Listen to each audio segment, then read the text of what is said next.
नमस्कार, आप देख रहे हैं न्यूज़ 8। आज से 18वीं लोकसभा का पहला सत्र शुरू हो गया। प्रोटेम स्पीकर फिर सांसदों ने शपथ ली। प्रधानमंत्री ने आज कहा है कि देश चलाने के लिए सहमति जरूरी है। तो संसद के अंदर जब शिक्षा मंत्री ने शपथ ली, उस दौरान विपक्ष के सांसदों ने जमकर हंगामा किया और नीट परीक्षा में धांधलियों को लेकर नारे लगाए।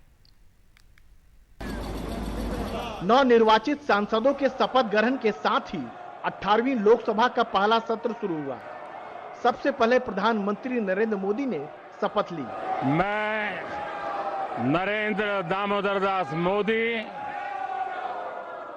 जो लोकसभा का सदस्य निर्वाचित हुआ हूं, ईश्वर की शपथ लेता हूं कि मैं विधि द्वारा स्थापित भारत के संविधान के प्रति सच्ची श्रद्धा और निष्ठा रखूंगा। इसके बाद प्रोटेम स्पीकर भर्तृहरि महताब ने राजनाथ सिंह, अमित शाह समेत तमाम बड़े मंत्रियों को शपथ दिलाई।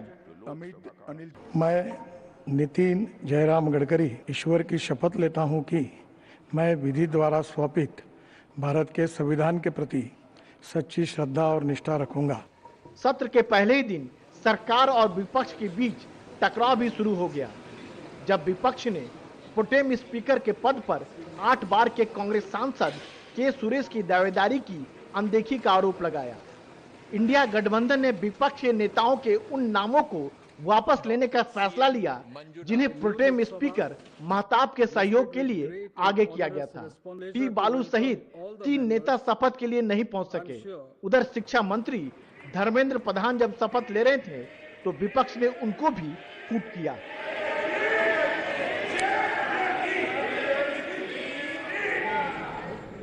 नवनिर्वाचित सांसदों के शपथ ग्रहण के बीच इंडिया ब्लॉक ने संसद के बाहर विरोध प्रदर्शन किया। हाथों में संविधान की कॉपी लिए विपक्षी सांसदों ने सरकार पर संविधान पर हमले का आरोप लगाया। संविधान की रक्षा हम करेंगे।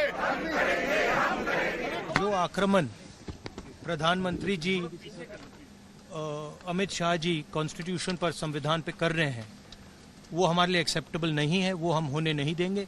इसीलिए हमने कॉन्स्टिट्यूशन ओथ लेते हुए हमने कॉन्स्टिट्यूशन पकड़ा था। हमारा संदेश जा रहा है, हिंदुस्तान के कॉन्स्टिट्यूशन को कोई शक्ति नहीं छू सकती है। संसद सत्र शुरू होने से पहले पीएम मोदी मीडिया से मुखातिब हुए और कहा कि देश चलाने के लिए सहमति बहुत जरूरी है। मकसद सबको साथ लेकर चलना है। साथ ही पीएम ने यह भी कहा कि देश को एक अच्छे और जिम्मेदार विपक्ष की जरूरत है। देश की जनता विपक्ष से अच्छे कदमों की अपेक्षा रखती है।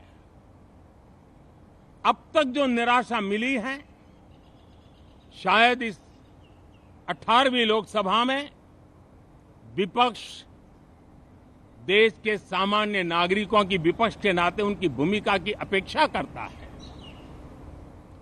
लोकतंत्र की गरिमा को बनाए रखने की अपेक्षा करता है। मैं आशा करता हूं कि विपक्ष उसमें खरा उतरेगा। लेकिन फिलहाल जो सूरत नजर आ रही है, उसमें लगता है कि 18वीं लोकसभा में टकराव और तीखे होंगे।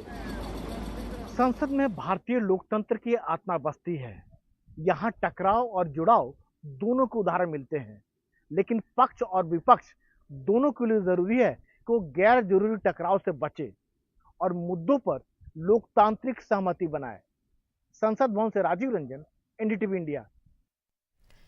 विपक्ष सरकार पर हमलावर है। अखिलेश यादव से बात की हमारे सहयोगी ने, आइए सुनते हैं। नीट का मुद्दा को लेकर आप लोग क्या देखिए पेपर लीक कोई नई चीज नहीं है। आप पुराना भी उठा करके देखेंगे इतिहास, भारतीय जनता पार्टी की सरकारों में पेपर लीक हुए हैं और उत्तर प्रदेश में ये सबसे बड़ा सवाल निकल करके आया था, जिसमें करोड़ों लोगों के साथ अन्याय हुआ। आप सोचिए, जहां आप इतनी टेक्नोलॉजी की बात कर रहे हो, डिजिटल इंडिया की बात कर रहे हो, दुनिया के सबसे तरक्की के रास्ते पे ले जाने की बात कर रहे हो, वहाँ पेपर लीक हो रहा हो। आप पेपर लीक जानबूझकर करा रहे हो, जिससे नौजवानों को नौकरी और उनका आरक्षण उनको न मिल जाए। ये कह रहे हैं कि नीट का जो हुआ है ये लोकलाइज मामला है, जो कार्रवाई करने की नहीं होता है। आप इसीलिए मैंने आपसे कहा मेडिकल और इस तरह की परीक्षाओं का पुराना इतिहास उठा करके देखिए, बीजेपी की सरकारों में कई बार पेपर लीक हुए हैं। तो आप लोग का क्या मांगे, दोबारा एग्जाम हो? दोबारा एग्जाम हो? जो बच्चे चाहते हैं, जो जितने भी नीट, क्योंकि इतना प्रेस्टिजियस परीक्षा है, डॉक्टर है, किसी की जान से कोई खिलवाड़ नहीं कर सकता है। तो जो बच्चों की मांग है कि परीक्षा हो या नहीं हो, बच्चों की मांग होने। ये थे सपा के राष्ट्रीय अध्यक्ष अखिलेश यादव। संसद भवन से Rajiv Ranjan, NDTV India. Supreme court ने दिल्ली में भीषण गर्मी को देखते हुए रखा एक प्रस्ताव। डीडीए से बड़े पैमाने पर वृक्ष संरक्षण और वृक्ष रोपण पर जानकारी मांगी है। दिल्ली में भीषण गर्मी को देखते हुए सुप्रीम कोर्ट का एक बड़ा कदम है। सुप्रीम कोर्ट ने दिल्ली में बड़े पैमाने पर पेड़ लगाने की मुहिम चलाने का प्रस्ताव रखा है। डीडीए से पूछा है कि कैसे पेड़ संरक्षण अधिनियम को लागू किया जा सकता है। इसके बाद जरूरत पड़ी तो एमसीडी और एनडीएमसी को भी इसमें शामिल किया जाएगा। सुप्रीम कोर्ट ने कहा है कि उसने राजधानी में भीषण गर्मी की स्थिति पर संज्ञान लिया है। अदालत राजधानी में बड़े पैमाने पर वृक्षारोपण अभियान चलाने के लिए एमसीडी, डीडीए, एनडीएमसी को स्वतः निर्देश देने का प्रस्ताव रखती है। सुप्रीम कोर्ट में जस्टिस एएस ओक की बेंच ने दिल्ली रिज क्षेत्र में सुप्रीम कोर्ट की अनुमति के बिना पेड़ों की अवैध कटाई के मामले में डीडीए उपाध्यक्ष के खिलाफ स्वतः संज्ञान मामले पर सुनवाई के समय ये बात की है। और इस पर अधिक जानकारी दे रहे हैं हमारे सहयोगी आशीष भार्गव। दक्षिणी दिल्ली में रिज इलाके में बिना अनुमति के पेड़ काटने पर सुप्रीम कोर्ट बहुत सख्त हो गया है और सुप्रीम कोर्ट की स्पेशल बेंच ने साफ कर दिया है कि वो इस सच्चाई का पता लगाएगा कि आखिरकार किसके निर्देशों पर पेड़ काटे गए। सुप्रीम कोर्ट ने इस मामले में एक और बड़ा कदम उठाया है और सुप्रीम कोर्ट ने प्रस्ताव रखा है कि जो भीषण गर्मी हुई है दिल्ली के भीतर, उस पर संज्ञान लिया गया है और पूछा गया है डीडीए से क्या डीडीए, एमसीडी और एनडीएमसी को ये आदेश दिए जा सकते हैं, स्वतः निर्देश दिए जा सकते हैं कि दिल्ली में मैसिव यानी बड़े पैमाने पर पौधे लगाने का काम, प्लांटेशन का काम किया जाए। किस तरीके से किया जाए इस पर डीडीए से जवाब मांगा है। और उसके बाद सुप्रीम कोर्ट में जस्टिस एएस ओक और जस्टिस उज्जवल भुइयां की जो स्पेशल बेंच है आगे कदम बढ़ाएगी, यानी एमसीडी और एनडीएमसी जैसी म्यूनिसिपैलिटीज़ को, निगम को वो इसमें शामिल करेंगे। उन्होंने कहा है कि हमने दिल्ली में जो राजधानी में भीषण गर्मी पड़ी है उस पर संज्ञान लिया है और हम चाहते हैं कि दिल्ली में मैसिव तरीके से बड़े पैमाने पर पौधारोपण का काम, वृक्षारोपण का काम होना चाहिए। तो फिलहाल डीडीए से पूछा है कि जो ट्री कंजर्वेशन एक्ट है उस पर किस तरह उसको इम्प्लीमेंट किया जा सकता है, उसको लागू किया जा सकता है। डीडीए को ये जवाब देना है। और इसके साथ साथ दक्षिणी दिल्ली में जो करीब 1100 पेड़ बिना सुप्रीम कोर्ट की अनुमति के काट दिए गए थे, उस पर सुप्रीम कोर्ट ने डीडीए के वाइस चेयरमैन को कंटेम्प्ट नोटिस जारी किया था। उस पर सुप्रीम कोर्ट और सख्त हो गया है और सुप्रीम कोर्ट ने डीडीए के वाइस चेयरमैन से पूछा है कि वो तमाम रिकॉर्ड दे के क्या 3 फरवरी को जब एलजी ने, यानी उपराज्यपाल दिल्ली के, उन्होंने विजिट वहाँ पर किया था, दौरा किया था, तो क्या उसका कोई रिकॉर्ड डीडीए के पास उपलब्ध है?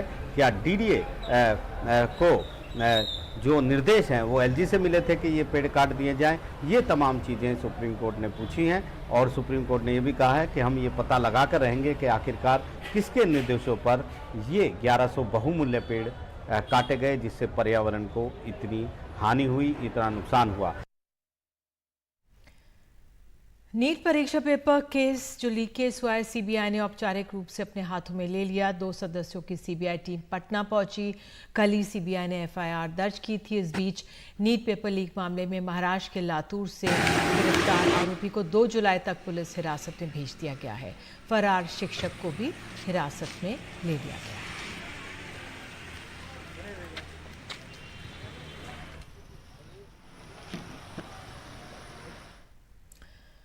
तेलंगाना में आदिवासी महिला पर अत्याचार का मामला सामने आया है। भयावह मामले ने कार्यकर्ताओं, अधिकारियों को झकझोर कर रखा है।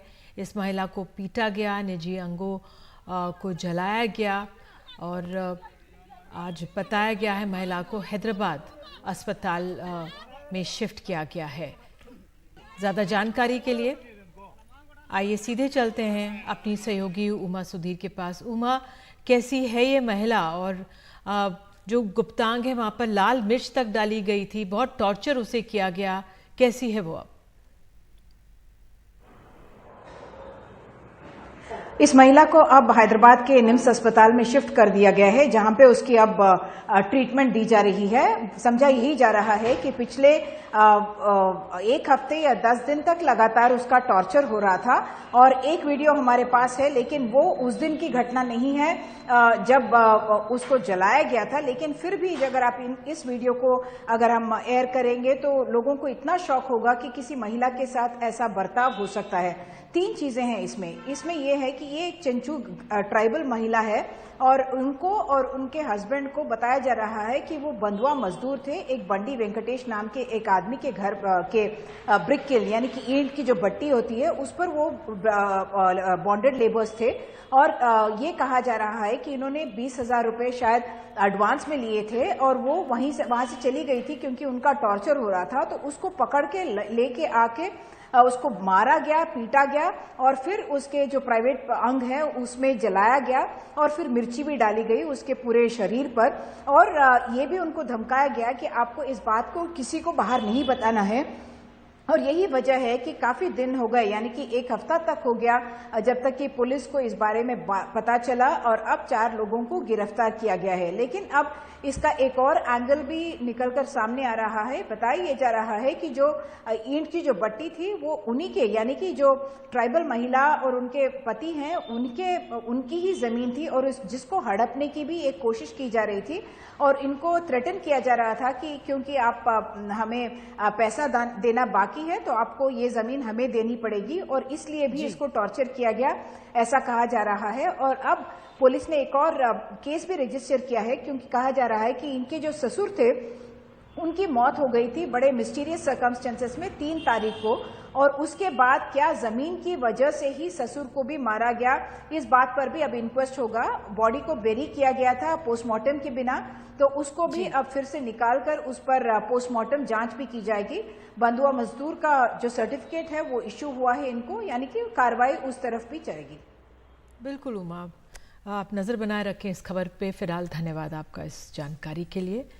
तो फिलहाल एक छोटा सा ब्रेक लेते हैं और ब्रेक के बाद आपको जो दिल्ली में जल संकट पर जल मंत्री का अनशन चल रहा है उस पर जानकारी देंगे।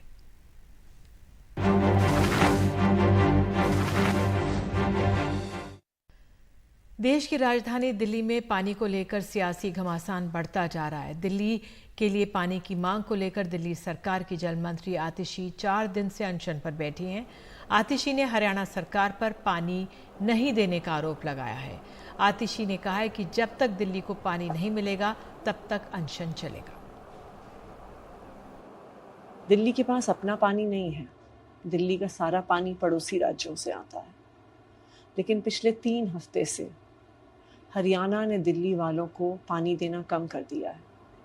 हरियाणा सरकार पिछले 3 हफ्ते से दिल्ली को 100 mgd पानी कम दे रही है।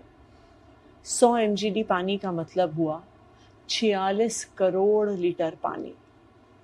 ये 46 करोड़ लीटर पानी एक दिन में 28 लाख लोगों के काम आता है। आज 28 लाख दिल्ली वाले बूंद बूंद पानी के लिए तरस रहे हैं। मेरा ये अनिश्चितकालीन अनशन तब तक जारी रहेगा जब तक इन 28 लाख दिल्ली वालों की प्यास नहीं बुझ जाती है, जब तक हरियाणा सरकार इन 28 लाख दिल्ली वालों का पानी नहीं छोड़ती। और इस खबर के साथ फिलहाल अभी के लिए इतना ही। देखते रहिए एनडीटीवी इंडिया।